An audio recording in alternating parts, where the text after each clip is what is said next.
Bueno, buenas noches, gracias a todos por conectarse, gracias a la doctora Solve Lunghi. Ella es cardióloga, hizo especialización en lípidos y es staff del Servicio de Cardiología del Sanatorio de la Mujer, ha estado en comité de hipertensión, cardiometabolismo de la FAC y hoy nos va a hablar un poco sobre esta, esta subespecialidad. Así que muchas gracias, Sol, y te damos la bienvenida. Bueno, buenas tardes a todos. Muchas gracias por la invitación primero. Ahora vamos a compartir pantalla. Lo que les quería pedir después, bueno, tienen todos los micrófonos porque hace bastante acople. No sé si es mi... Ahí está. Bien. Eh, a ver, cualquier cosa los dejo acá chiquititos y me avisan si no me ven o si algo... Ahí está. A ver. Ahí va. ¿Se ve bien entonces? Creería que sí. Sí, ahí está perfecto, Sol. Perfecto. Bueno, bueno, como estábamos charlando un poquito antes de arrancar, es tratar de, en este submundo de la parte más del consultorio y de qué podemos hacer, con qué herramientas contamos, qué es lo que deberíamos hacer y qué es lo que tenemos a mano, qué es lo que por ahí podemos llegar a ofrecerle a nuestro paciente, que hay mucho. A veces en tener demasiado también nos perdemos un poco en qué podemos ofrecerle. No podría empezar a hablar de tratamiento sin antes, que es como hablábamos del consultorio, por ahí a veces estamos ahí y tenemos que tratar de ver dónde encasillamos a nuestro paciente, porque alguna vez hablábamos con los residentes, uno en unidad coronaria, nuestros pacientes van a ser de muy alto riesgo, pacientes de infarto, SRM, angioplastia carotidia, angioplastia periférica. Pero también a veces los podemos ver en consultorio, que son estos pacientes de muy alto riesgo, que por eso se los quería comentar, el tema de los diabéticos con daño de órgano blanco, que por ahí los podemos tener mucho en consultorio, ya sea con nefropatía, retinopatía o neuropatía diabética, el paciente renal crónico grave, y esto, bueno, es estas siglas del hipercolesterolémico familiar, que es una enfermedad genética que genera altos niveles de colesterol desde el útero materno. Estos son pacientes que son muy claramente identificables, pero bueno, después tenemos estos otros que por ahí nos cuesta un poquito más, que son los de alto riesgo también, pero por ahí para tenerlos presentes, con factores de riesgo muy marcados, ya sea hipercolesterolemia, hipertensión grado 3, hipercolesterolémica familiar sin otros factores de riesgo, o incluso que por eso los quería remarcar que siempre este diabético sin daño de órgano blanco con más de 10 años. ¿Por qué empezamos a hacer esta salvedad? Porque fíjense que los diabéticos de menos de 10 años, que los tenemos mucho en consultorio, son ya de riesgo moderado. Me decís, Sol, ¿para qué empezamos con la casillación? Bien, porque a veces orientarnos a dónde vamos a tener el paciente más o menos en casillero, podemos rápidamente decir, bueno, este paciente lo tengo que llevar a esta meta de LDL. ¿Por qué hablamos de LDL? Porque es con lo cual durante 40 años todos los trials al objetivo que llegan. Se ha ido perdiendo un poco en el transcurso del más práctico todos los otros metodologías de riesgo que se usaban, que el HDL, que la relación HDL-triglicéridos, eso fue cayendo bastante en desuso. Y la realidad es que para el consultorio uno después se marea de todo lo de core y cosas que tiene que decir. Y a veces perdemos de vista un solo objetivo, que tiene que ser el LDL. Entonces, paciente de muy alto riesgo, como les decía, tuvo un evento cardiovascular mayor, un diabético con daño de órgano blanco, un renal crónico grado 4, estadio 4, pacientes de muy alto riesgo, yo ya sé que lo tengo en consultorio y tengo que pensar en 55 miligramos por decilitro de colesterol. Todos estos valores fueron bajando y los fueron ajustando, así como medio que pasa con la hipertensión, fuimos bajando cada vez más los valores. Y esto también de las últimas guías, fíjense que es 55 y una reducción del 50% basal de LDL. Y esto también, que probablemente en las próximas guías aparezca, que es estos pacientes de extremo riesgo, en los cuales han tenido un evento cardiovascular en los últimos 2 años, esos deberíamos llevarlos a 40 miligramos por decilitro. Pues igual, un montón, pero bueno. Pacientes de alto riesgo, fíjense que estamos hablando de 70 miligramos por decilitro. mm, en Argentina tenemos más o menos el 80% de los pacientes que no están en riesgo, no están en meta, perdón. Tanto es así que a Europa también le pasa que el 70% de los pacientes, hay un registro que es el Eurospire, en el año 2019, 70% de los sus pacientes no estaban en meta. O sea que tan mal no estamos, pero bueno. ¿Por qué le recargo la LDL? Porque por lo menos es un valor para tener en cuenta e ir y mirar. Después podemos discutir cuando terminemos qué otra buscamos, si ya lo tenemos en meta, qué más buscamos, qué más hacemos, que el ApoB, que el no HDL, que el colesterol total. Primero busquemos el LDL.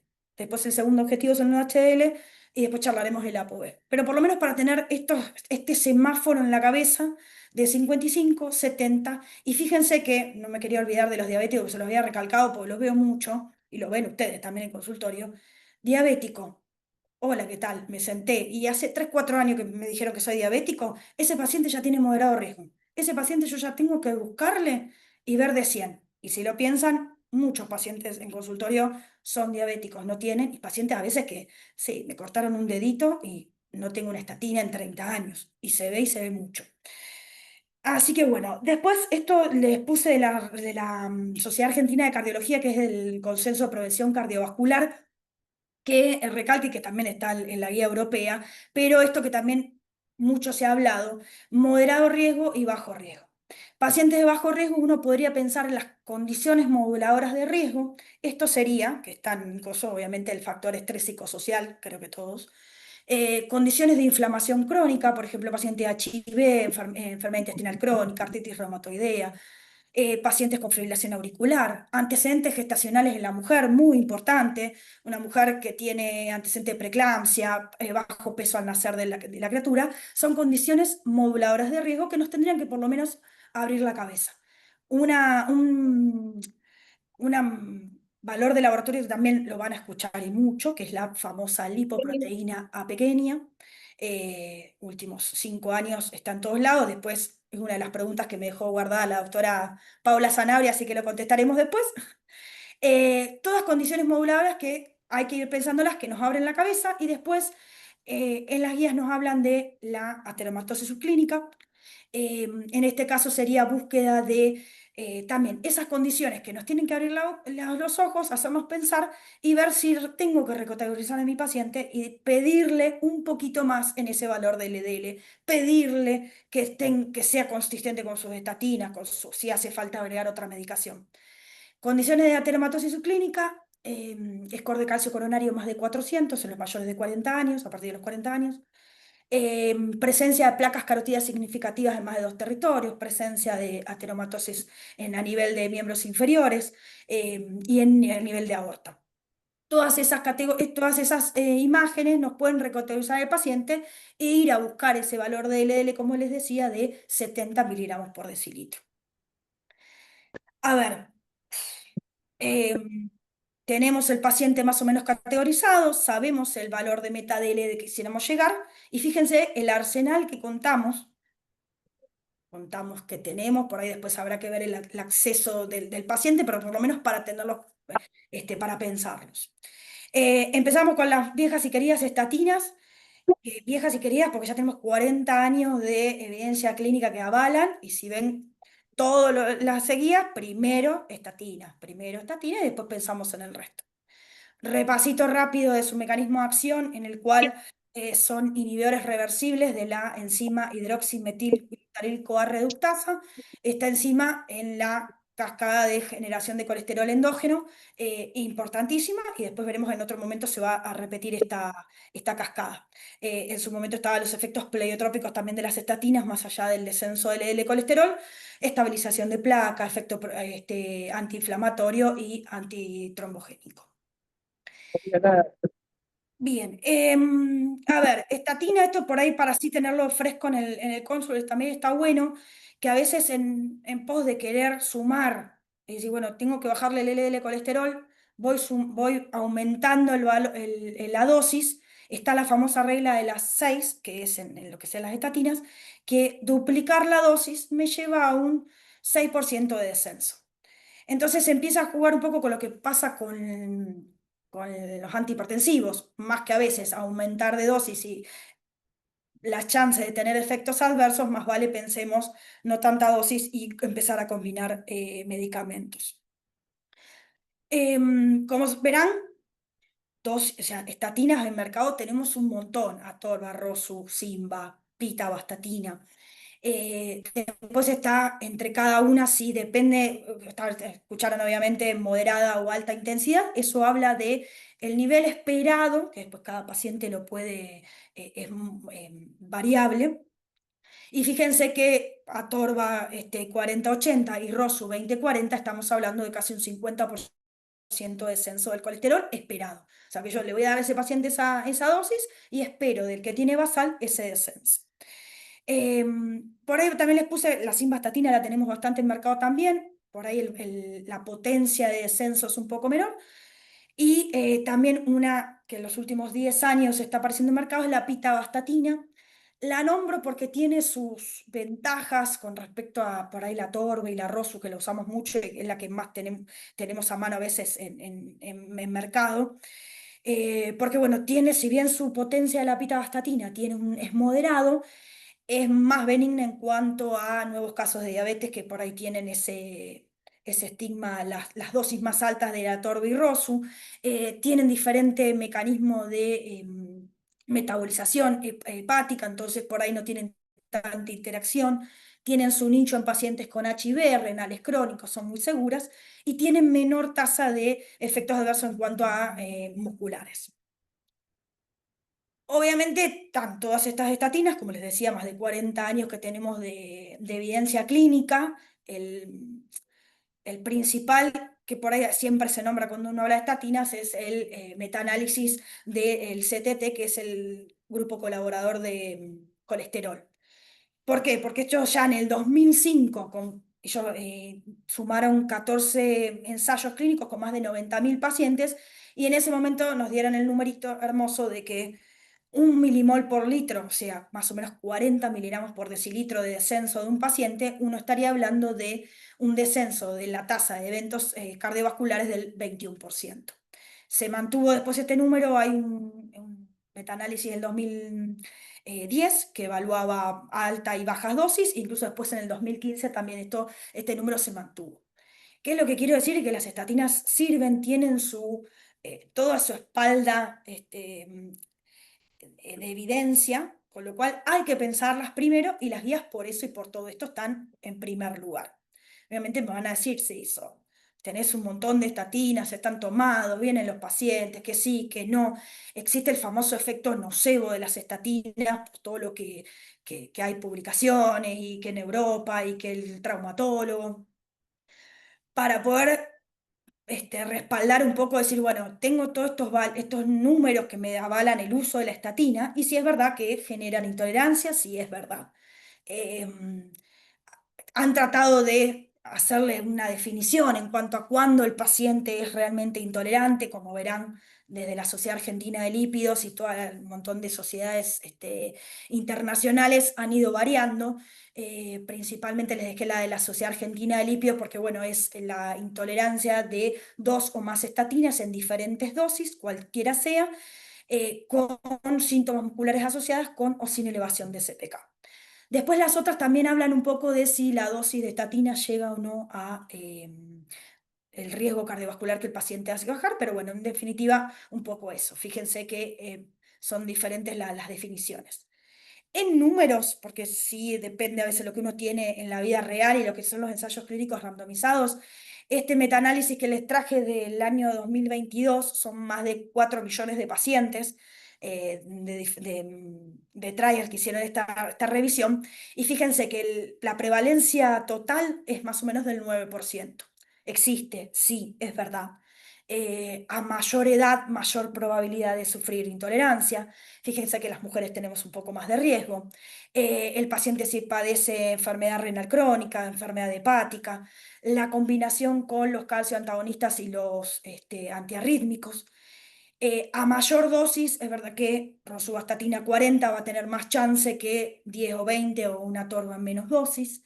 Y condiciones clínicas que por ahí a veces uno las pierde un poco, el diabético en sí descontrolado, el hipotiroidismo, que esto es causa de dislipemia secundaria, cuando en su comienzo y cuando a veces también el paciente, sus valores no están en rango, también puede generar intolerancia a las estatinas.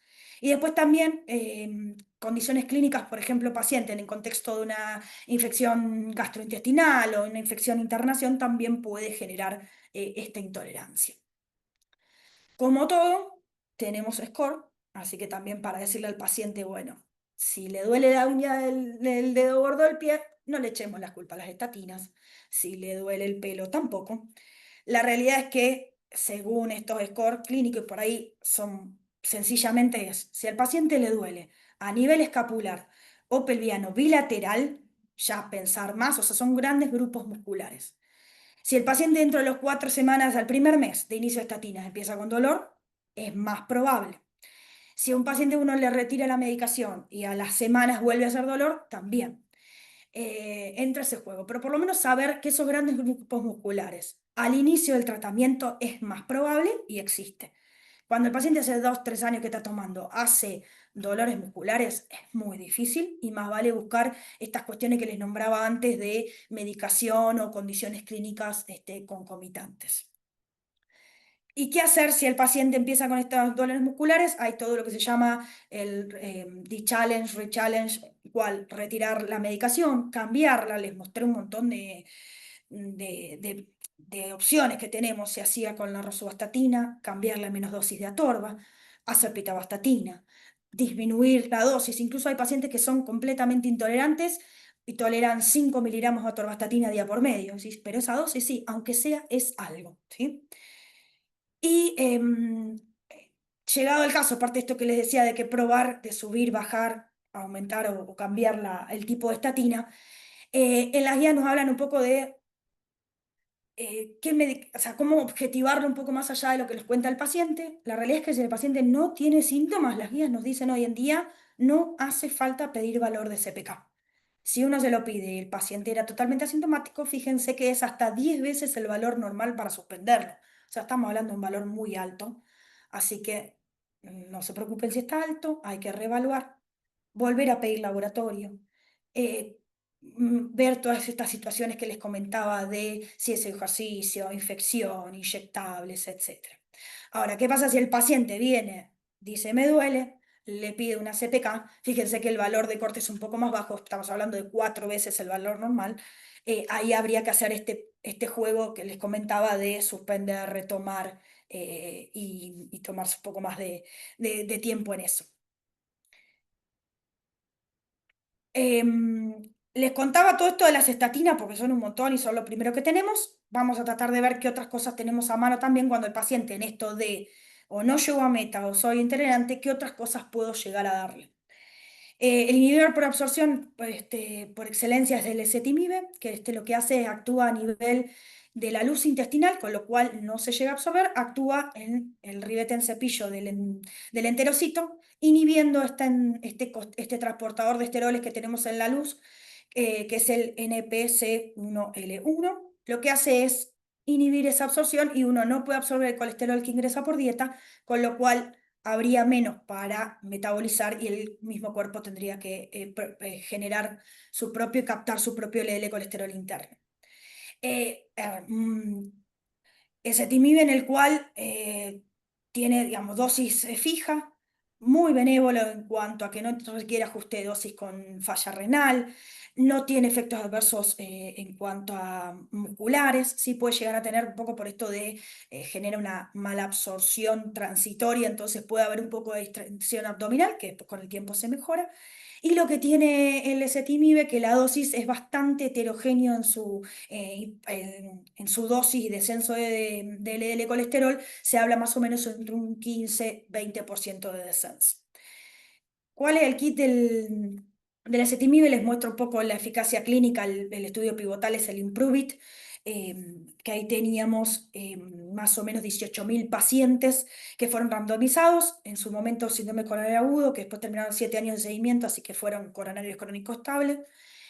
Randomizaron simvastatina y ezetimibe versus simvastatina. Fíjense que era la simvastatina en ese momento Era una estatina de moderada intensidad y logra a lo largo del estudio casi 55 de LDL promedio de colesterol en sangre. Esto le llevó a que tenga su, digamos, beneficio clínico del 2% de reducción absoluto de eventos a casi 7 años de seguimiento, ¿sí? O sea que el beneficio se vio a largo plazo. Y sí, en su grupo de este estudio, el IMPROVE-IT, se vio beneficio y sí marcado a nivel de los pacientes añosos de más de 75 años, que no los tenemos que tener olvidados, y en el subgrupo de diabéticos, que fíjense que incluso las curvas le dan mejor y se separan más tempranamente en estos pacientes. Se puede dar solo, pero lo que por ahí tiene el ezetimibe es que su gran poder de combinación al inhibir la absorción y uno dándolo con estatinas puede aumentar este porcentaje de descenso de colesterol. Un pequeño estudio del EZPAP que fueron más o menos 400 pacientes en los cuales randomizaron ezetimibe 10 miligramos, atorvastatina 40 versus atorvastatina 80, dosis máxima. En 6 semanas de seguimiento esto llegó a un descenso, fíjense, de 16% promedio de diferencia y sobre todo el 70% logró la meta, que eran todos pacientes de alto riesgo cardiovascular.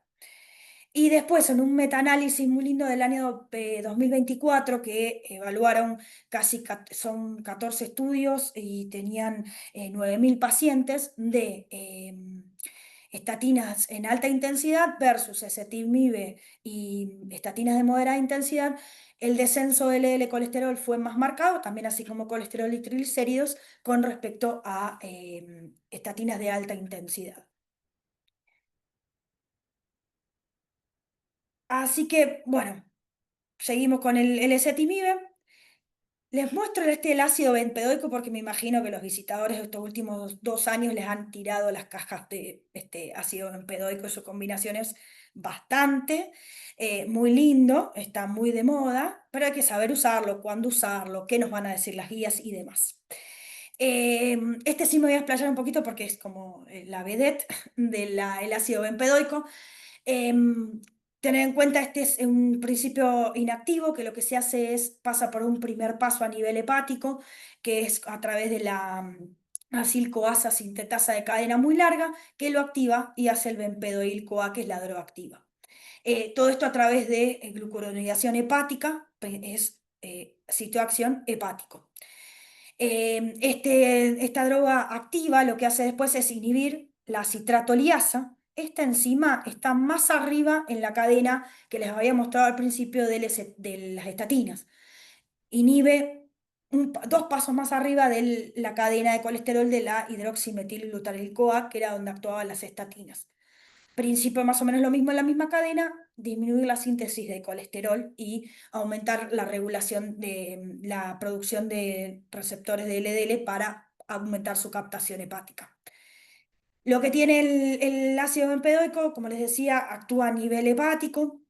Su beneficio es que no hay de esta enzima que la activa a nivel muscular, con lo cual no tendría esta parte de las mialgias que tienen tanto las estatinas.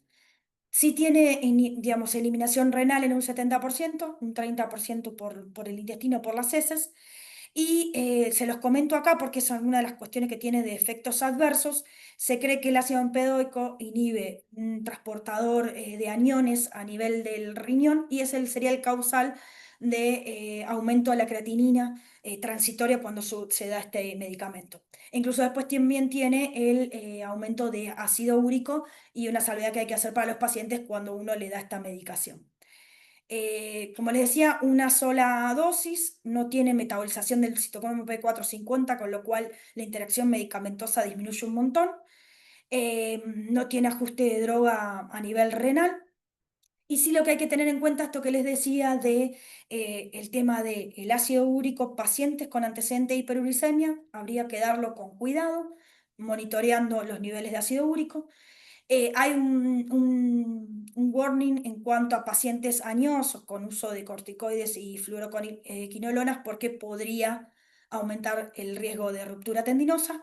Y sí, con esto que les decía de que si bien no tiene grandes interacciones medicamentosas, Sí se ha visto con simvastatina 20 y pravastatina, que no la tenemos nosotros en el mercado, aumenta el riesgo de rhabdomiólisis, entonces no habría que darlos concomitantemente, y tampoco a nivel de amamantamiento y embarazo para la mujer.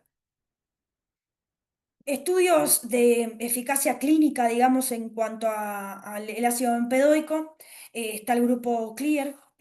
Acá tenemos un poco lo que son los de primera y segunda fase, en los cuales hablaban de descenso del L de colesterol, probaron pacientes tanto intolerancia total, parcial, y después incluso pacientes de alto riesgo cardiovascular con algunas dosis de estatina.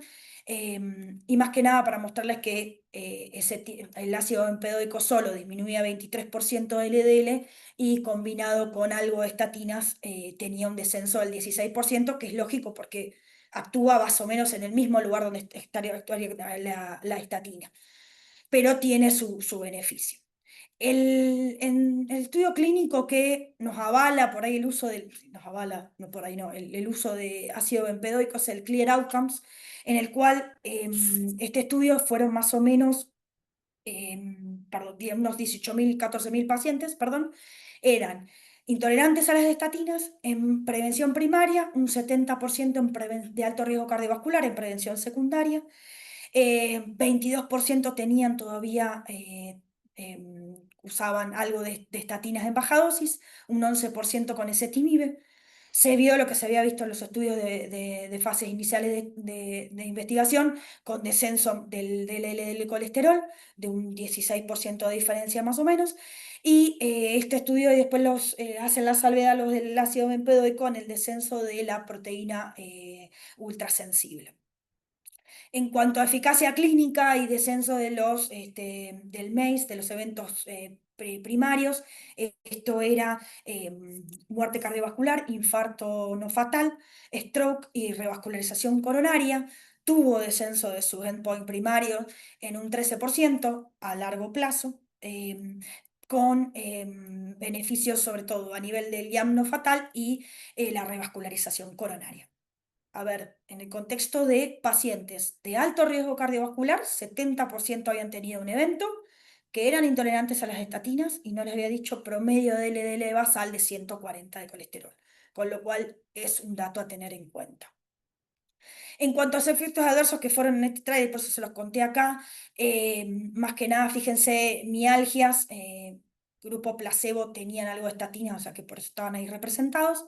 En cuanto a nuevos casos de diabetes, no hubo diferencia en ninguno de los dos grupos, y en falla renal sí levemente, que es significativo para el grupo ácido bempedoico. En cuanto a esto, estos grupos, les recuerdo, estos son los datos del ensayo clínico, ¿no? Hiperuricemia, que sí había diferencia, y el efecto de la gota, y está nombrado en el trial, después no está el warning, pero hubo un leve aumento de los casos de litiasis vesicular. En cuanto a un poco también evidencia clínica de la sumatoria, como les decía, ácido bempedoico acetimide, que lo tienen mucho por ahí hoy en día con los visitadores. Esto es un ensayo, un estudio chiquitito, son menos de 400 pacientes, pero también alto riesgo cardiovascular, su dosis de estatinas tolerada, y lo que buscaron fue randomizarlos con ácido bempedoico en 180 miligramos o ezetimibe 10, combinados los tres, separado o placebo. Y lo que se vio un poco fue, como les mostraba acá, estos son pacientes con triple terapia, estatinas, ácido bempedoico y ezetimibe, y hubo gran diferencia en cuanto a su descenso del LDL colesterol, y otra vez hablan de la proteína ultrasensible. Ya estamos casi, no se me aburran. Vamos con, sí, tenemos para hablar de lo que hay de Alzheimer terapéutica. Esto en su momento estaban los inhibidores de PCSK9, que los nombramos, después abriremos la salvedad de por qué no los usamos tantos, principalmente el costo. Estos inhibidores de PCSK9 son anticuerpos monoclonales totalmente humanizados. Los que hay en mercado, evolocumab y alirocumab. ¿Qué es lo que hace esto principalmente? Este hermoso dibujito que les puse acá. Más que nada, empezamos núcleo va a generar esta enzima que es PCSK9. Esta enzima se libera en sangre y lo que hace es que cuando está en sangre y se une al complejo receptor de LDL y partícula, ingresa de nuevo al hepatocito. Si está adosado a este complejo, eso larga una señalización para destruir completamente el complejo receptor LDL. Si esta enzima no está dosado, esto no tiene su señalización en el cual solamente se metaboliza en la partícula de LDL colesterol y el receptor puede volver a superficie a volver a utilizarse para seguir captando LDL. Que si la enzima no está, este proceso dura 150 veces, con lo cual gasto energía y tiempo es más aprovechable. Entonces, si tenemos anticuerpo monoclonal anti-PCSK9 inhibidor, este fármaco se va a unir a la enzima, va a evitar que se una a la partícula y podemos absorber LDL colesterol. ¿Por qué les hablaba el tema del anticuerpo monoclonal totalmente humanizado? Porque su momento cuando se empezaron a hacer todos los ensayos, apareció uno que se llamaba Bocosuximab, que se dejó de ir en el mercado porque tenía el 3% de ADN del ratón y que empezó a generar autoanticuerpos, con lo cual tuvieron que sacarlo del mercado. Entonces, si los que llegaron a tener todos sus ensayos clínicos y utilizarse evolucumab, como les decía, y alirocumab. Tiene sus diferentes formas de presentación, ensayos clínicos que los avalan en cuanto a Fourier para el evolucumab, con más de 30.000 pacientes, tenían un poco más variado los pacientes que ingresaron, hipercolesterolemia familiar, síndromes coronarios agudos, antecedentes de stroke. Y alirocumab apunta un poco más a menos cantidad de pacientes, pero con pacientes en síndromes coronarios agudos. Los dos, les pongo solamente un poco las diapos de estos ensayos clínicos con su efectividad en cuanto al descenso del LDL colesterol, promedio de 55 miligramos por decilitro de centro, un casi 60%. Y otra vez las curvas son parecidas un poco a las de Cetimib, 2% de descenso en riesgo absoluto, pero bueno, a tiempo de uso para darle tiempo al descenso del colesterol. Y como les decía, el tema del costo, justo me estaba fijando el evolucumab, el tratamiento que es 2 inyecciones mensuales y todos los meses está a costo 1 millón de pesos, y el alirocumab, que también es una vez por mes, está casi 1,5 millones de pesos. Entonces, ahora un rato les voy a contar, bueno, ¿a quién se los damos? ¿A quién los pensamos? Sinceramente, muy difícil hoy en día, muy difícil. Yo no tengo pacientes con estas drogas, pero a lo mejor en un par de años más sea más accesible y podamos empezar a utilizarlos. Este que les cuento acá, se los cuento también por lo mismo porque en cuanto a adherencia va a tener su nicho. Esto es inclisiran, están todos estudios ongoing. Esto lo que hace es un oligonucleótido antisentido, lo que hace es actuar a nivel del núcleo. Esta pequeña cadena lo que hace va a unirse al RN mensajero que va a codificar esa enzima que se acuerdan que les dije del PCSK9, lo va a inhibir y va a evitar que se forme ya desde antes, desde el núcleo, que salga la señalización para formar la enzima. El anticuerpo monoclonal actuaba ya sobre la enzima formada, esto iría a actuar al núcleo, antes de que salga del hepatocito. De esto lo que hay por ahora son todos estudios con efectividad de descenso del LDL colesterol. Están en marcha todos los de eventos cardiovasculares que van a terminar de acá a 2027 más o menos. ¿Cuál es sobre todo la ventaja de esto? Que requiere 2 inyecciones anuales. Entonces, con 2 inyecciones ya el paciente, en cuanto a adherencia y comodidad, obviamente va a tener su relevancia. Y después acá les quería dejar esto porque estuvimos hablando un montón de combinaciones. Fíjense que en realidad uno puede combinar lo que se le ocurra con lo que tenga a mano, para tratar de llegar a ese valor de LDL colesterol que estábamos tratando de buscar al principio. Em, Se pueden combinar todos. Ahora, son los 4 o 5 diapos de estatina, ezetimibe, nos contaste el ácido benpedoico. el visitador viene y me deja las cajitas de todo, ¿qué hago? Bueno, como siempre por ahí la evidencia va un poco más rápido que las guías, así que eh, esto también va a cambiar, supongo que en breve.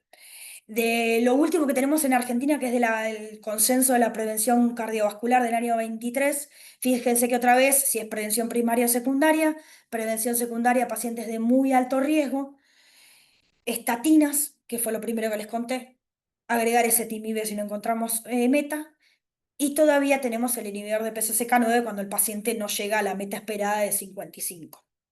Pero pacientes después en prevención primaria, esto les dejo un montón, pero más que nada es un choclo esto, lo que les quiero contar es que más o menos estatinas en la dosis que corresponda, estatinas, ezetimibe. Estas guías, porque lo que teníamos de evidencia, inhibidor de PCSK9. Y vos decís, pero me hablaste 8 diapositivas del ácido bempedoico y no lo nombraste en las guías. Y no, porque el estudio Clear Outcomes tiene fecha del 2023 publicado, así que otra vez, la evidencia va más rápido a veces que las guías. Entonces les traje este documento de posición del panel de expertos europeo del año 23.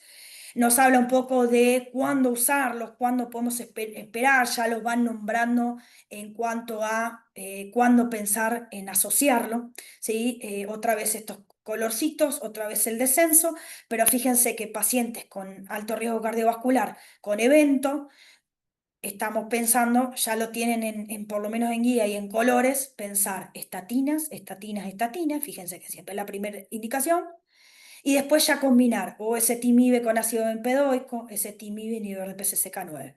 Los pacientes con hipercolesterolemia familiar son un tema aparte, y fíjense que también hasta ellos consideran la cuádruple terapia. Y después también este panel nos habla un poco de qué hacer con los pacientes que hablábamos de las intolerancias a las estatinas. Bien, más fácil que todas las flechitas estas que les pongo, más flechitas, pero sencillo. Paciente con evento cardiovascular o hipercol familiar que tiene entre 110 y 160, estatinas de alta intensidad de ezetimibe.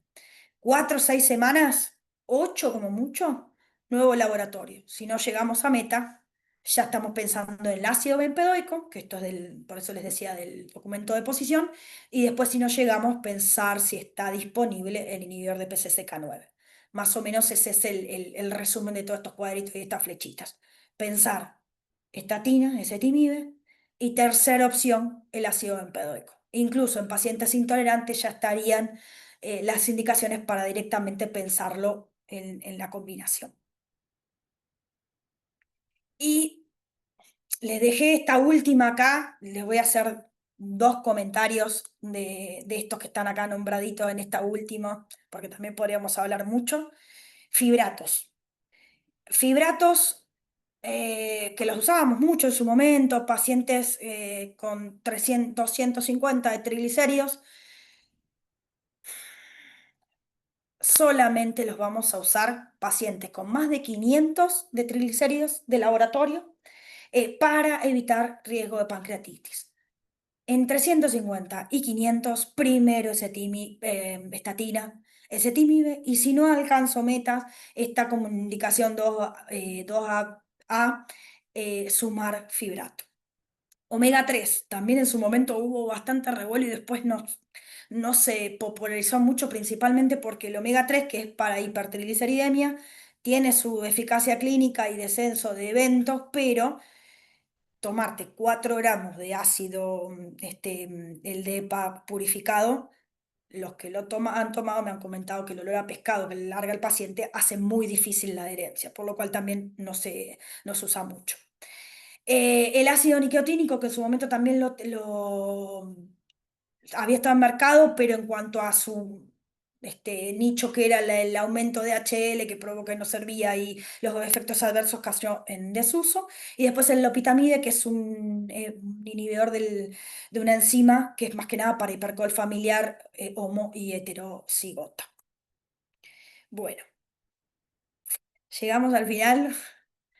Eh, un repasito más o menos de lo que tenemos a mano, sé que van a tener por consultorio y para dudas, así que nada, media horita hicimos este repasito. Sé que bueno, la doctora Sanabria tenía algunas preguntas para hacerme, después si quieren podemos empezar a charlar y no sé si quieren verme, si tienen un poco algunas dudas o demás que quieran ir viendo, preguntando. ¿Le gustó, no le gustó? ¿Le sirvió, no le sirvió? Sol, sí. Muchas gracias. Sí, yo te iba a preguntar justo por los triglicéridos, pero bueno, ahí lo aclaraste al final. El tema de los triglicéridos que queda ahí como... Lo aclaré un poquito al final porque después también es todo lo suyo de hipertrigliceriemia tiene mucho de secundarismo, diabético y alimentación y demás, entonces es como todo un tema, pero sí quería hacerlo visto porque se usa mucho y la realidad es que hoy en día tiene su nicho y es eso, digamos. Después por ahí también, Paula me había dejado la pregunta, creo que por ahí se los nombré un poquito, el tema de la lipoproteína pequeña, un poco la vedette de este último tiempo de cuándo pedirla, quién pedirla, para qué sirve. Me acuerdo que hace un par de años hicimos una actualización en el Sabatier y seguimos más o menos investigando qué hacemos y cuándo la pedimos. La indicación de la lipoproteína pequeña, que es para aumentador de riesgo, se pide una vez en la vida, principalmente apuntado a pacientes con riesgo cardiovascular, eventos, perdón, pacientes que tengan estenosis aórtica, pues tienen mucha relación, eh, familias, ¿sí? De múltiples eventos y de eventos cardiovasculares de joven, también se tendría que pedir. Y se pide una vez en la vida, eso que les decía. El valor de corte que está estudiado hasta ahora es más de 50 miligramos por decilitro. Sería el valor de aumentador de riesgo. Por ahora, que pasa mucho en consultorio, vos lo podés pedir, pero el tema es que hoy en día no hay nada que esté eh, eh, el target para bajar esa LPA, esa LPA. Los inhibidores PCSK9 que les conté, como efecto secundario tienen descenso de LPA, pero se está en marcha todos los medicamentos que se pueden llegar a usar en un futuro para eso.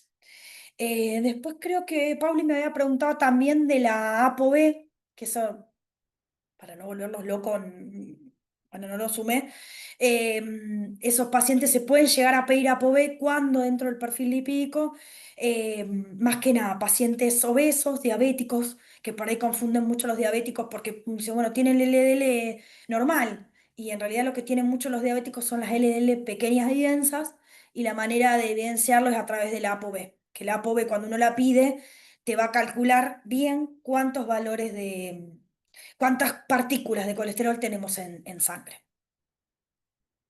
Bien.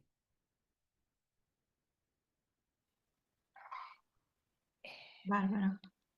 ¿Alguna pregunta? ¿Algún comentario? Bueno, muchas felicitaciones acá en el chat. Muchas gracias, Sol. Sí, la verdad que estuvo práctico, útil. Gracias. Después los vamos a subir a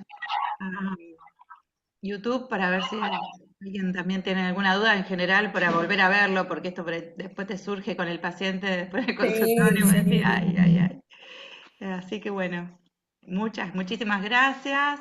No sé, ¿alguna acotación más? A ver, acá veo. Bueno, Soli, te agradecemos profundamente. Siempre vas a ser nuevamente convocada. Pero bueno, muchas gracias. Después sí, qué sé yo, después tenemos riesgo cardiovascular para charlar o toda la parte de la dislipemia secundaria que sé que también a veces surgen dudas en consultorio, también puede charlar. Bueno, Gracias. gracias. Hasta luego. Bien, Nos vemos Chao. otro día.